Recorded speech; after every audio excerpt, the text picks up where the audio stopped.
You're investing so much more than your money. When you franchise your business beyond capital, a significant investment is your time, the future trajectory of your business, and even your personal goals, where you're going with your life, where you want to be. You're adopting a new business model, a new growth strategy, and like any other good investment, when you're franchising your business or evaluating if franchising is a good fit, you need to evaluate the ROI potential that franchising offers and a cost-benefit analysis to see if it makes sense for you. And so coming up next, we're going to discuss a framework that you should be adopting right now to evaluate the ROI potential of franchising for your business. And even if you're already an existing franchisor, follow this framework to see if you're on track, KPIs you should be monitoring, and maybe adjustments that you should be making.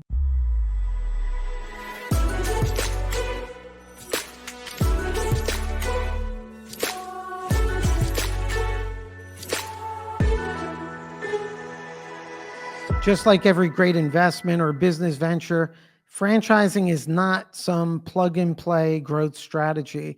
You don't just franchise your business, hire a development company, have people help you sell franchises, and then sit back, sign deals, and just collect royalties. There's a time horizon to your franchise investment. And so if you're evaluating franchising your business or you're an existing franchisor, it's critical to apply an ROI analysis and understand the time horizon of a successful franchise investment, what you should be expecting over time, what are the franchising success or KPI metrics you should be evaluating, and how do you make this balancing and evaluation as to whether or not ROI favors franchising and franchise growth. So we're going to recommend and discuss in this video 4 steps or 4 factors you should be evaluating and considering. And they involve understanding 1, the 5-year growth journey of a successful franchise. 2, capital requirements. 3, the time and team commitment involved. And 4, the franchise success metrics, the KPIs that you should have on your dashboard and that you should be evaluating. So these are the 4 factors or 4 steps or considerations, whatever we want to call them, that you should be evaluating right now when you're considering, should I make that franchise investment, and what does successful ROI look like? And so getting started, guys, it's critical. Number 1 is you need to understand franchising is a 5-year journey, right? Success occurs over a 5-year growth journey. So like any other good investment or even like a treasury bond, investments have a time horizon. You need to evaluate them over the appropriate time horizon. So whether it's a 1-year treasury bond or a 5-year treasury bond, when you consider franchising, you need to look at success over a 5-year journey, the initial 5-year phase. And this is something we discuss often, we focus on so often, right? We have a development phase, a seasoning phase, acceleration, and growth. And when we look at it over a 5-year time horizon, we're going to become a franchisor in the first 90 to 120 days, develop the FDD, go through KPIs, evaluate unit economics, prepare operations manuals. Okay, so 90 to 120 days from now, we become a franchisor. It's not time for congratulations. It's time to get started, to work even harder. We become a franchisor, and when we work with our clients, we're so focused on teaching you the process and focusing on what comes next. Okay, so we're focused on this 5-year time horizon, 90 to 120 days, we become a franchisor. But set that aside for a minute. Consider that your first 24 months or your first 18 months as a new franchisor, it's the seasoning phase of your business. It's building a foundation. And I promise you, building the right foundation is going to influence everything else that happens on years 3 and beyond. It's going to influence whether or not we can succeed. It's going to influence how much money we're going to be required to invest in future years. It's going to influence how satisfied our franchisees are. So this seasoning phase, the first 18 months as a franchisor, what do we want to be doing here? We don't want to be wasting money. We don't want to be spending money, with all these companies or people promising sales and spending on outbound media and brokers and all these things that can work and have tremendous value. But right now, we want to season and fortify your franchise foundation. So that means we have the FDD, we're a new franchisor, you want to improve your consumer website, you want to have an enhanced franchise sales website, not with generic information on it, but telling your founder story, telling the compelling vision and the uniques that your franchise offers, the transformation you offer franchisees. And something we focus on with our clients in the development process. In fact, we have so many workshops, and it's a critical part of where we're going. But the first 18 months, you want to attract organically on board your first 2 or 3 franchisees, people that know you, people that know your brand, social media, people that are fans of your brand. Why do we want to attract them? One, because there's a connection. And two, it's a lower cost. We're not spending outbound marketing dollars to attract and onboard these franchisees. So the first 18 months, first 24 months is seasoning. It's like planting a seed and building a foundation. We want to onboard those franchisees, 2 or 3, make them successful, support, over support, keep improving our operations manuals, keep improving our franchise sales website, our founder story. Why? Well, we're looking at the 5-year time horizon of franchising. If at the end of 24 months, you have satisfied franchisees, we didn't spend too much to attract them, they're doing well, you're supporting them, your franchise sales website is compelling, maybe we're on version 2.0, well, now we have a great foundation to go forward. Now we could join broker groups and have a compelling story. When they check our website, when they speak to our franchisees, there's validation, unit economics. When we spend outbound dollars, maybe on paid ads or PR, when people react to it and get to our website, we're not a generic website. We're telling a compelling story and we have some validation. So those first 2 years are going to tell us the trajectory of the next 3.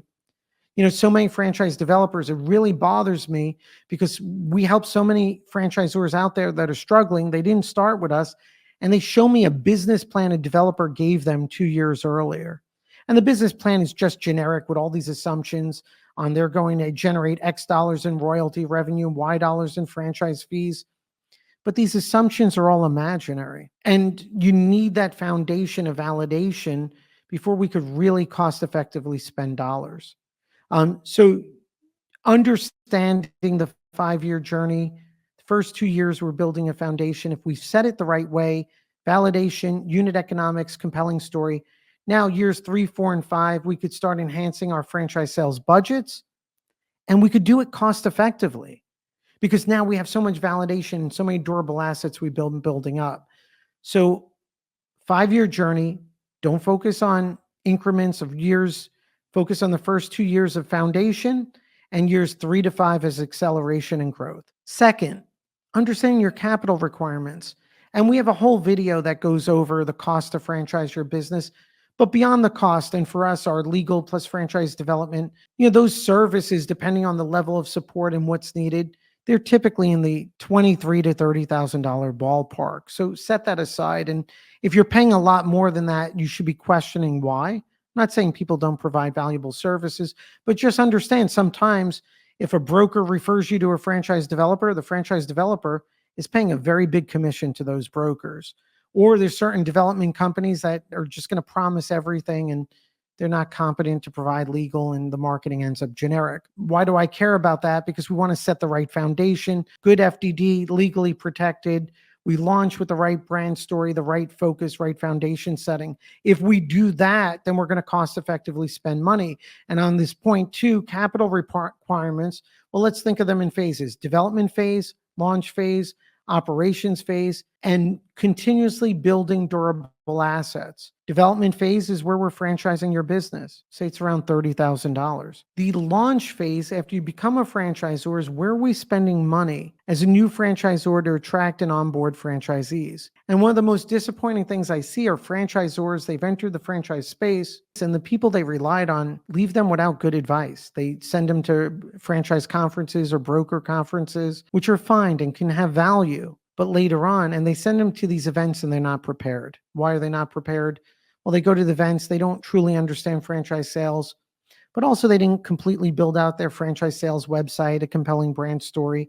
They don't have franchisees to validate. They may not be ready for that yet. So when we're talking about capital requirements during the launch phase, we want to be cost effective. And I spoke earlier about that 24-month seasoning period. We'll be much more cost effective if you're reaching out through your contact list, your customer list, your social media, and we track those first 2, 3, or even 4 franchisees organically. Capital requirements will be much less. Otherwise, we're going to be spending significant money on brokers, lead generation, and a whole host of fees that you may be too early to be spending money on. And then operations phase. So development phase, first 90 days, launch phase, first 24 months, years 3 through 5, look at that as operations phase. Now, hopefully we've built a good foundation, have a great website, have franchisees that validate, have good unit economics in our item 19.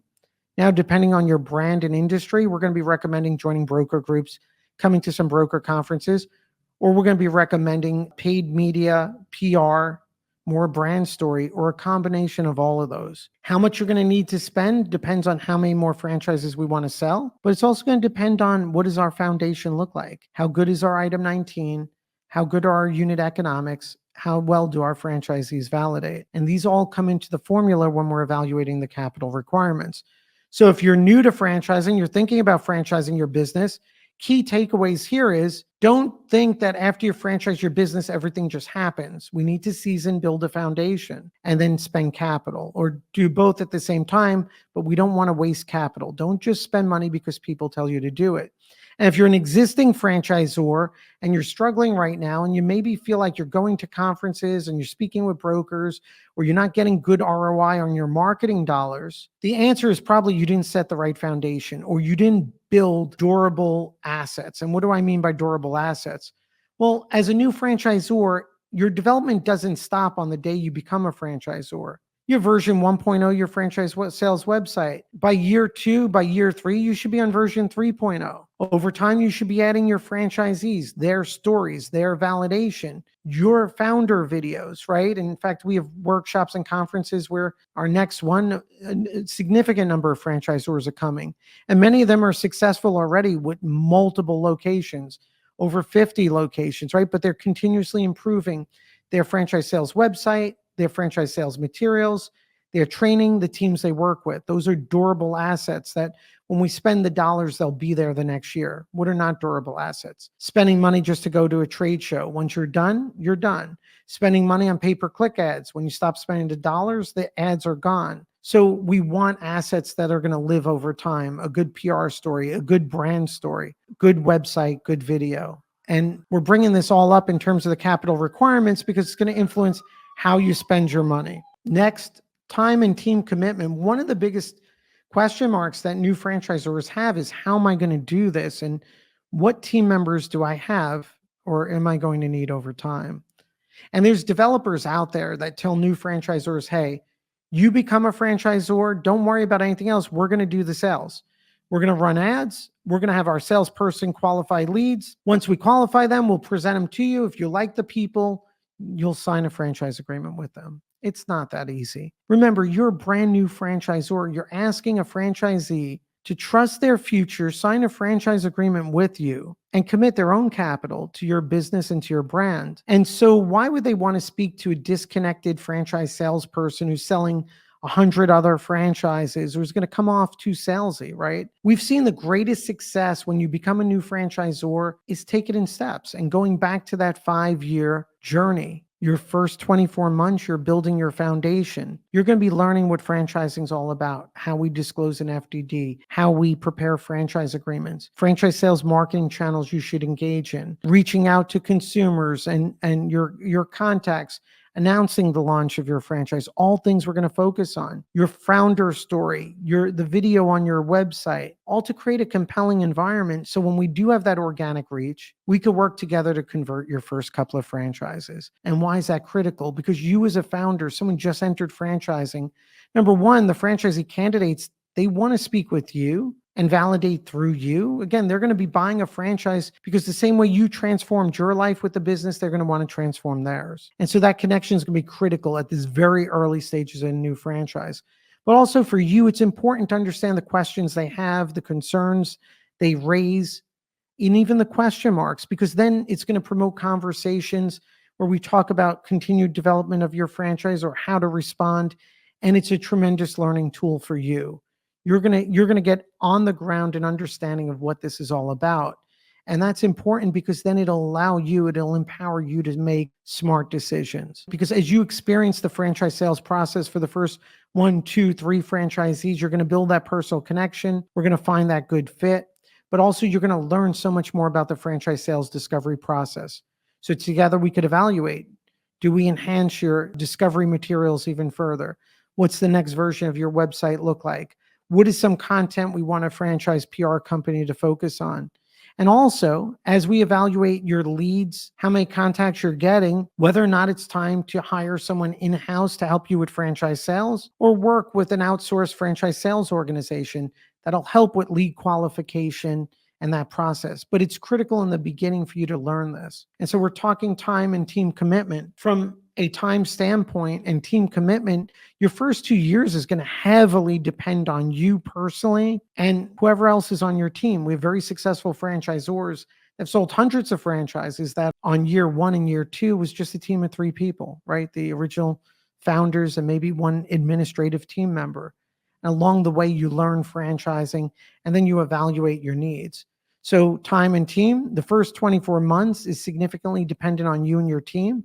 And I'm proud to say, we provide a great support framework for our clients, everything from understanding growth strategy to negotiating agreements and understanding next steps and closing deals. But you want to build up your team members, and depending on the pipeline and what we're seeing with your franchisee success and sales and the support your franchisees are going to need, slowly you're going to add team members. First couple of team members, whether it's 24 months later or 36 months, may be on franchise training and support and franchise sales. And these are the things we're going to be evaluating along the way. So understanding time and team commitment, well, as you add team members, that's going to affect your capital, and you want to keep building that foundation. The fourth factor is, what are some of the franchise success metrics you should be evaluating and focus on? And there's so many. But from the most basic element, as a new franchisor, if we're looking at objective data, basics are number of franchises sold, number of franchises opened, right? And that's a big factor. When you evaluate the health of a franchise system, having a significant number of sold locations but not open, it's a bad sign. It's a sign that the franchisor is too focused on sales and not enough on support and opening. So we want to focus on franchises sold, number of franchises open, and then we want to hone in on franchisee success and profitability. What is the franchisee sales? What does their profitability look like? How do our future item 19 financial performance representations look? And beyond item 19, whether we report the data or not, you should be coaching your franchisees, evaluating their cash flow, evaluating their profitability, evaluating ROI on marketing spend, marketing initiatives. So franchisee sales and profitability, I'd be evaluating franchisee marketing ROI. Are we good at customer acquisition? Are we good at conversions? Franchisee validation. If someone asks your franchisees, would you buy this franchise again? Do they say yes? And are they happy? Other factors that are critical that you should be thinking about at a global level, economically, franchise success, royalty sufficiency and enhanced system-wide sales. So from a royalty sufficiency standpoint, one of the goals for you as a new franchisor is get to royalty sufficiency. What does that mean? Well, as a franchisor, your revenue streams, your primary revenue streams are going to be the initial franchise fees you receive, but you really shouldn't rely on that because that theoretically should just cover your franchisee acquisition and training costs. Second significant revenue stream is your ongoing royalties. A third may be